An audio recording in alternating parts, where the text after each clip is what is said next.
Hey guys, this is Peggy at Headshots by Peggy, and I am back with John SWANBECK, and of course you're gonna love it because you are one of my favorite guests to have on here. Oh my gosh, wow.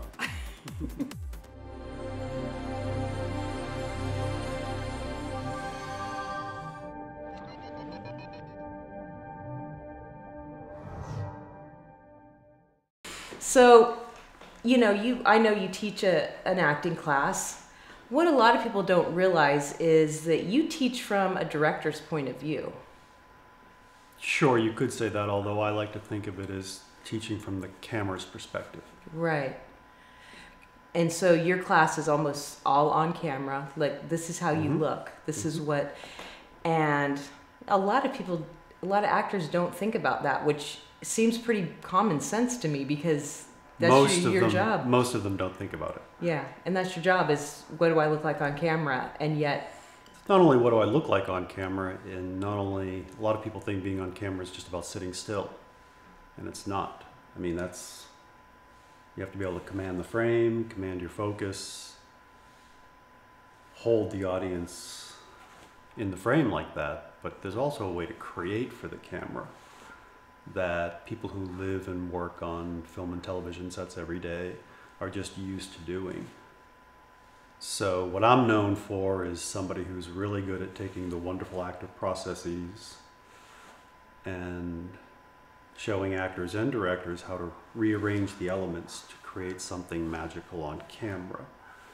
Because they don't all by themselves. They weren't designed for the camera. They were designed to create raw material, or they were designed for theater or acting class. And a director is supposed to come along and take all of that wonderful raw material and pull it and shape it and have the conversations and turn it into a film performance. But that's a myth. Directors aren't looking to do that. That's not their job. Their job is to find people who already know how to do that. Find DPs who already know how to light a shot in a frame. Hire sound people who already can make it sound real in a frame. And hire actors who already know how to not only exist in the frame, but to create in it. Yeah. And it's a myth that they just have to be really thorough with their active process, and then a director's going to come along and figure it all out. And that, I think, is, it's one of the primary reasons why actors who don't have the career they want don't have the career they want. It's one of the 2 or 3 primary reasons. And I don't care what people have told them. It is absolutely not true. And I see so many actors overlooked because they keep waiting for that. But a director would be fired if they went in and said, that's my job. Because no one's going to hire the director to do that. You hire the director to find people who already know the job. Yeah.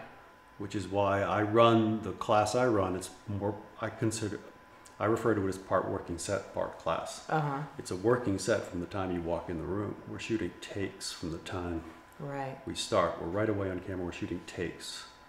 And the process is used, but it's not that we're not there to indulge in the process. I'm there to show them how to take the process and then create something cinematic. Yeah. So I'm very unique in that respect. I don't think anybody does what I do in the way I do it, talks about it the way I do, and provides a place for actors to come and basically condition themselves to think and live and breathe and work the way people who do on our favorite film and television sets do every single day. Because most people, that's just not natural. It's something that they learn. It's something that they learn, even if it's trial and error, looking at that going, oh wow, that didn't come across right, and working on that, and knowing how you... This isn't naturalism, it's not life. It's an art form, so it doesn't come naturally to most people. 99% of the actors out there are not naturals, and very few human beings are naturals on camera. And so what they look for in auditions is someone who's either a natural or has experience. The reason why a lot of actors fall through the cracks is because they don't look like they have experience. And experience is not just, I've got a resume and I've done all these jobs and I've worked with all these people. Experience is so that we know when you show up on set, if we're ready to start shooting now, you can make a film take work. Right. An audition is to see if the actor knows how to create a character that can exist outside of the material, that's not the material, the scene is not the character, can play it effortlessly, and make a take work. The audition process is not what the great majority of actors think it is. Those who are aspiring to another level, whatever that is. It's not at all what they think it is. And there's a big misunderstanding. And there's a lot of myth to what actors are taught they can expect and how this is all going to go and how they're going to get success. There's a lot of myth to that. So I try to fill that gap. Yeah, because a lot of actors think that, well, I went to class and I took notes, and they think that once they get on set, it's going to be, and just like in real life, you go to college, when you go get a job, it's not going to be what you learned in college that you're actually applying, and same in acting school. So it's important to have that experience in front of the camera. What happens when you're doing a scene? What happens when somebody calls action? And I think that's a piece that a lot of actors miss. And how to create for it. Right. There are ways to create for the camera that actors are not taught. Yeah. They're just not taught it. Yeah. They're just not taught it at all. Yeah. And it's the kind of thing you learn from the professionals if you live in the professional world and work there. This is the good and bad news about the digital revolution that started 20 years ago. It allowed everybody to rise through the ranks without having to climb up the ladder. It allowed everyone to have a career and to work and create without having to rise up the ladder. That's wonderful.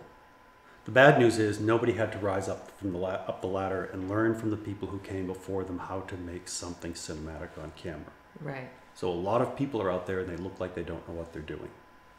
They've got passion and dedication and vision and ideas, so many ideas. The world is overflowing with ideas. Right. And ideas don't create anything. You have to know how to take those ideas and make cinematic choices in this art form, which is the camera. Exactly.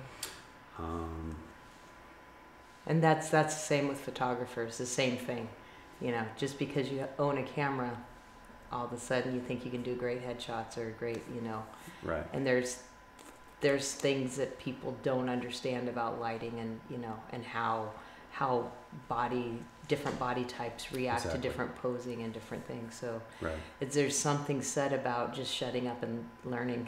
They need experience, and they're not getting the kind of experience they need, so that when they walk into a room, somebody can spot from half a mile away whether or not they know what they're doing. Yeah.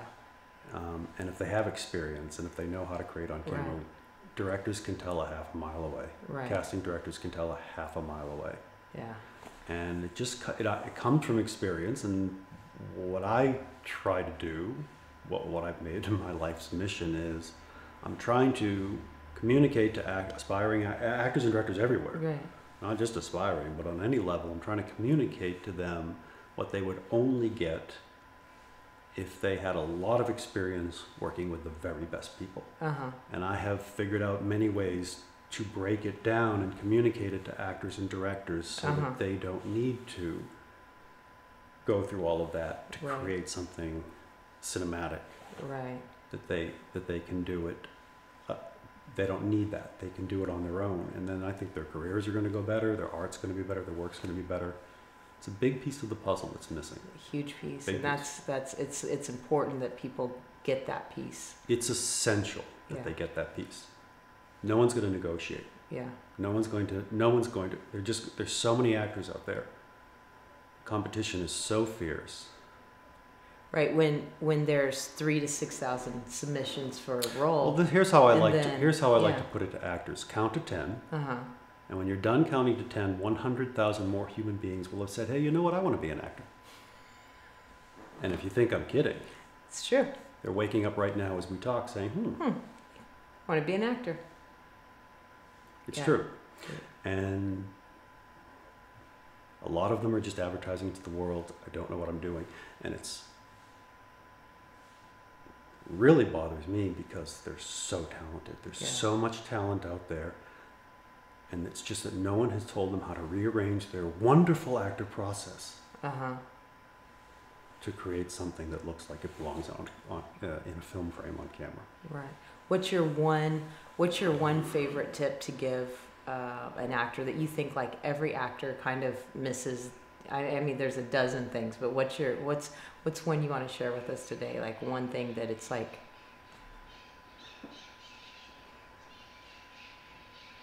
Well, I'll give you parrots. Yeah, there's that's awesome. Wild parrots, and I'm sure that the mic picked that up. There's sure hundreds of them that live here. And this is, by the way, a great day to be in Pasadena. It's really pretty out here. So beautiful, and I don't get to this part of the world very often, and I was loving just driving in here. It's so beautiful. The trees are amazing. We have fall in Pasadena. Who knew? This is my first time to be here at this season. I grew up in the Midwest, so I grew up with seasons and the brown. And last week I was driving home and I was like, the leaves are turning. I mean, the green leaves will push the brown leaves off and we'll never see dead, dry trees, but I love Southern California. But I was like, wow, I'm getting fall in Pasadena. So come to Headshots by Peggy and see fall. Right. So you asked me the most important thing. Yeah. Might just be the most difficult question you could ever ask me, to name the one most important thing, but I'll put it like this. Character is everything. Character, not the way actors were taught to create character, because if you ask an actor, describe your character for me, they'll tell you about the scene and the situation and the relationships and the backstory and the story and the ideas. And they'll never talk about character because their actor training told them, you are the character is you, there is no character, don't worry about character, just be real and connect. And they're all there, everyone listening is saying, yeah, of course that's what we're taught, that's the truth. That's like saying, so if I just connect with Tchaikovsky's, ballet music, I can dance Swan Lake because I just connect with the music. I have to learn the steps. I have to learn the techniques. I have to learn how to use my body and my heart and my soul and my mind and the material to create something on camera. So that's one of the big I said there were two or three things. Yeah. That's one of the big ones, is they're taught there is no character, but everyone on this side of the camera does is create characters in world, and no director has ever sat down to write it, or writer has ever sat down to write a screenplay, or director ever sat down to prepare for a movie and thought about the dialogue first.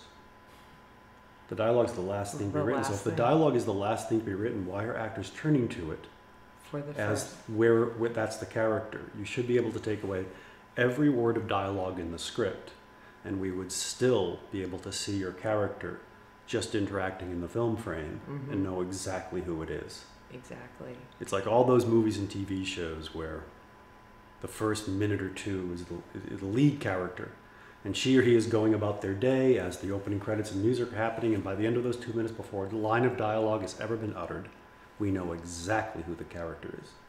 Yeah. And then you have the character interact with the material and real spontaneous magical moments happen. That's when the wonderful actor's process and the emotionally complex human being and the material and cinematic thinking all combine to create something cinematic. So that's the biggest, that might be the biggest myth about their actor training, is that they don't need to worry about character because it's fake and phony, and that's ridiculous. We're not looking for anything fake. No one's looking for anything fake. They're just looking for a genuine version of you that's a version of you that is not you. Right. How do you become this character? How do you tell that story? How do you become the character who existed before the story was written? Because that's the way writers and directors and producers and casting directors and everybody else on the planet other than actors think. This is the big disconnect. So they go into an audition, they show them they're real and they connect, and they're so real and they so connect and they're so believable, and they're completely forgettable 5 seconds after they walk out of the room. It's true. Uh-huh. And I go, which one was Peggy? Was she the brunette with the pigtails? Or Right. we don't even remember anymore. So the scene is not the character. And they have to learn how to create character the way filmmakers create character. Because when you do that, you're communicating to everybody you're auditioning for, I'm one of you. And if you don't do that, then you're saying, hire me, I'm not one of you, and I'm not interested in playing your game. But please hire me. It's true. It's the absolute truth. And it's the biggest disconnect between the wonderful actor process and all that wonderful actor training and all those wonderful actors and what they're supposed to be doing. So classic, and they're all going to recognize this scenario because they've all lived it many times. They get the audition material, they get the character breakdown and the scene. They quickly scan the character breakdown and then throw it away. Okay, let me dig into the material and really start to react and play moments and beats, and let me just tear this thing apart and show them how this thing they wrote is supposed to work. I think that's arrogant. Yeah. And uninformed. So what they should do is they should read the character breakdown, and if it's written properly, the character description will be a couple of words, one or two sentences, a few words at the very beginning. And then the character breakdown, the breakdown will go on to talk about story and relationship. Those first couple of sentences, if the breakdown is done correctly, are the most important pieces of information. So they should figure out that character and put the scene down and bring this character to life with any piece of material. How would this character react getting coffee? How would this character pick up the phone book, pick up a scene from any of your anything. Pick up any would this character do it? And then but the character must be able to exist without any material. The character must be able to, or you will not have a character, and you will be forgettable on camera. You'll be a wonderful, well-trained actor who knows how to be real and connect. Will just, wow, that's real. And then we're waiting for the character to walk into the room. So, I'll give you an example.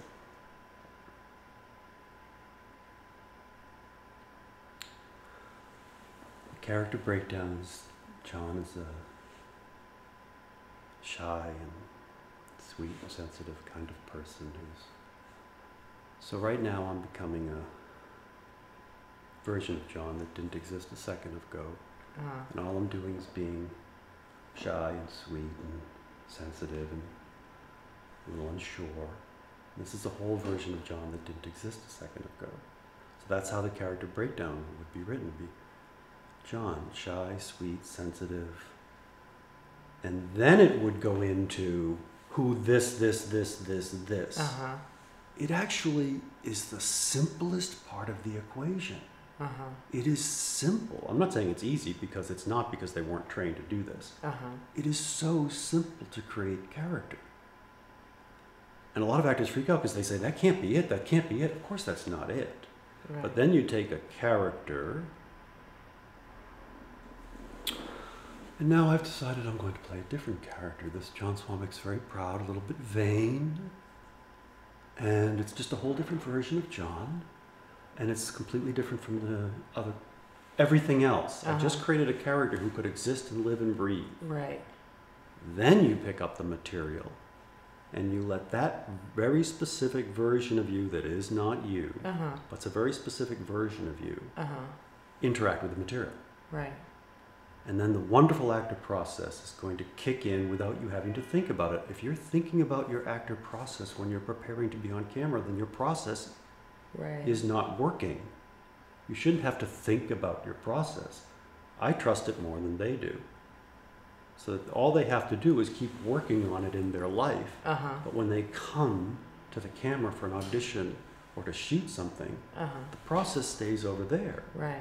I trust that it's always going to be there. So then you take a character who can exist before the material, let it interact with the material, the actor's process will kick in, the emotionally complex actor will connect, and then you'll have the emotionally complex actor and the emotionally complex human being, the really well-trained actor, wonderful material, all are going to mix together mixed to together. create something very specific on camera. So that's really, it's the biggest reason why actors fall through the crack. Yeah. It's the simplest part of the equation. It's just step one. It's not the whole picture. It's not the whole thing. It's just step one, and everybody forgets to take the first step. Uh-huh. And it's the most important part of the equation. It is the most important part of the equation. Nobody is going to negotiate it. Right. Nobody. They will just find somebody who knows how to create character on camera. That's some good advice. My number one advice. Yeah, that's really good. And I can even twist that around and put that into headshots, because people come in and they say, I want a headshot. I want to, I submit to a lot of attorneys, so I want an attorney headshot. And so they think that putting on a suit and a tie makes them an attorney. And that's not what makes that headshot look like an attorney.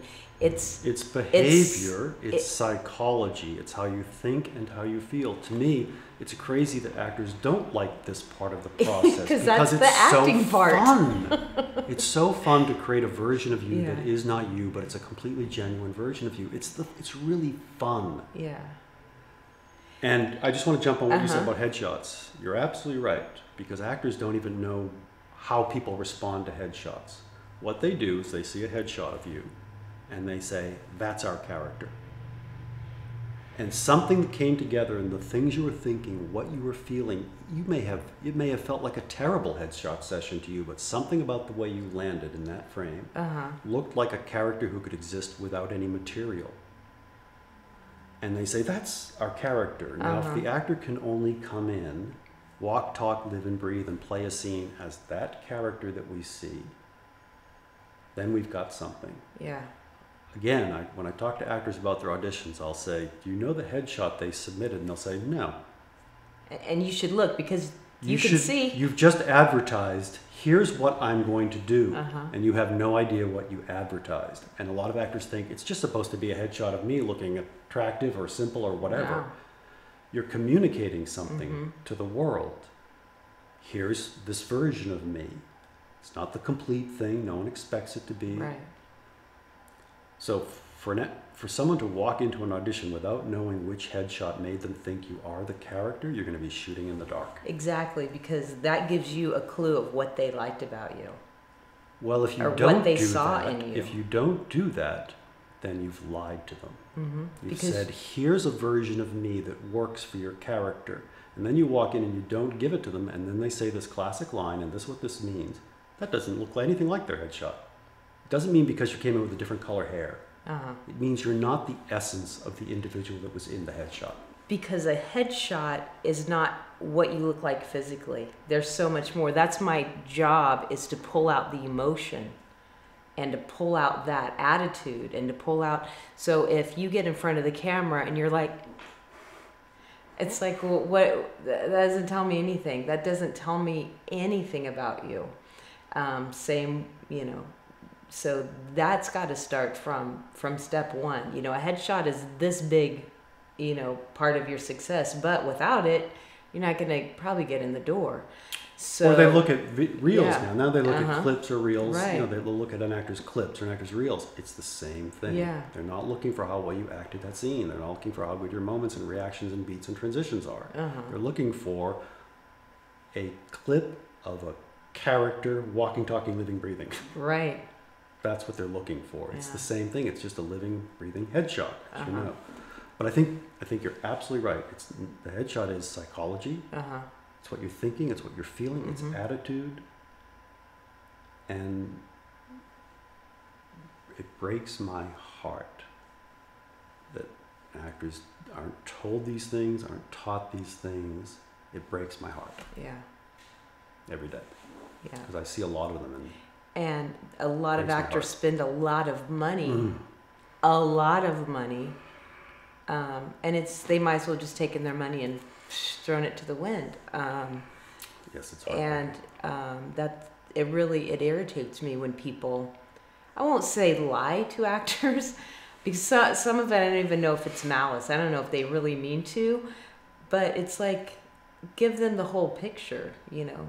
Tell them. Well, a lot of them don't know the whole picture. Yeah, that could be it. Because they weren't taught the whole picture. They And came so they from think, the hey, same world and the same training and the same life that the actors were come from. Yeah. So they were only taught what to reinforce what actors are taught along the way, which is a brilliant, wonderful, magical, creative process. Right.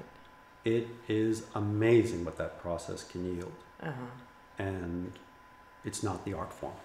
The actor's process is not the art form. Right. It's a process for an artist to create in the art form. And you have to let the art form guide how you use the process. Mm-hmm. The art form has to guide how you use the process. Just like on stage, it dictates how you use the process. The camera dictates how you use the process, and it has nothing to do with how you use the process on stage or in acting class. That has nothing to do with what they're taught about stage and acting class. Right. It's not. It's so much different. Yeah. More, better? No. It's different. Different. And they all want that. They want to have a theater. They want to have an acting class. They want all that stuff. But they very much want this. Mm-hmm. And I think they need this kind of thinking. Yeah. It's not really out there a lot. And it's a piece that's vital to success. It's a piece that's essential. That, or you're shooting in the dark. It's like yeah. It's like throwing spaghetti against the wall and hoping Yeah. you stick, hoping you are a natural. Right. If you think you're a natural, go for it. But none of us are, really. Most Right. of us are not. And it's so within their grasp to just shift a few things around. It's so within their grasp. Right. I know in front of the camera for headshots or portraits or anything else, it could be the difference between this, you know, and saying that's kind of what you're doing is you're taking it and just going, but right here, just that I'm little taking shift. all of the wonderful acting Right, process that's all great. elements and just saying, instead of putting it together like this, if you just go Yeah. take those same wonderful Exactly. elements and just rearrange them, Uh-huh. you're basically learning how to think like the camera. Uh-huh. You have to think like the camera and create like the camera, like directors do and film actors do. Yeah. As always, brilliant. Brilliant words of wisdom. And so much fun to hang out with you and talk. It's always amazing to have you on here, and everybody needs to follow you on all your social media because I think so too. I think so, too. if you only follow one person today, peg him because I love your clever actor tips. They always make me think. And I publish like CleverActorTips Yeah. and little 1 minute or less Yep. videos or little 2 or 3 sentences, cinematic insight or inspiration here. So it's like a publication, and every day is a different kind of tip or technique or insight. Yeah. Video, CleverActorTips, that kind of thing. Exactly. So you're going to come on a lot more regularly in 2020. The goal is once a month to come by, hang out, and talk about whatever stuff, we're talking about. Perfect. All right, so follow him on social media. All of his links are going to be below. Make sure you keep your eye out for his new book. If you haven't gotten his old book, make sure it's only been out. It's a playbook. It's not a book you read. Yeah. It's a book you use. It's here. Yeah. It gives you 25 techniques, and this is what you. It's a playbook. And it's one of those books you sit down with a marker and a highlighter and a pen. It's a book you use. And use it. It's a book you use. Yeah, perfect. So all that information is going to be below. And have a great weekend, and we'll see you next week. Bye. All right, well, I'll see you next week.